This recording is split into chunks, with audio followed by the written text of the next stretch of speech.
the Fed is being real right now, and in a way that they didn't in the Great Recession. I mean, they're a fundamentally risk-averse institution. That's why I kind of didn't fit there, but they put up with me because I did good work.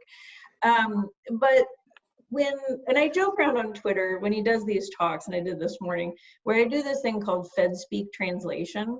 So that's what they call, when Fed officials talk, or frankly staff talk, they do this thing called FedSpeak. And I mean, I wrote this stuff for 12 years. I know how to do it.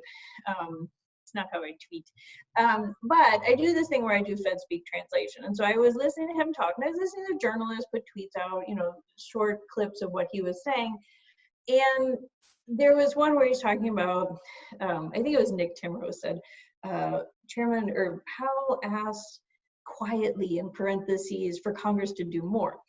And I did the translation, and I was like in all caps, Congress, do something. Like, I mean, because the Fed really doesn't want to get in the space of telling Congress what to do.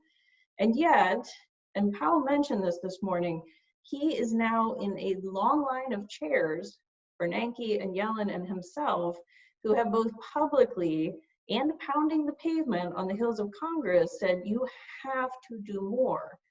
And it was really painful to watch Bernanke and Yellen have to do this. The Fed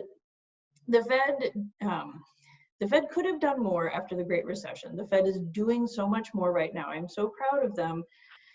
Congress, one of the big lessons from the Great Recession that I'm not convinced that Congress has learned is that you cannot step away too soon. Like, they became really concerned about the deficit and bringing it down when the unemployment rate was still a lot higher than we went into the Great Recession.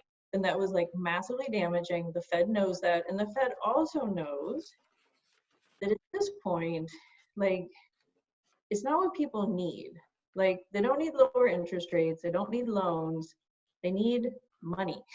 And right now, under the authority that the Federal Reserve has, it cannot send money.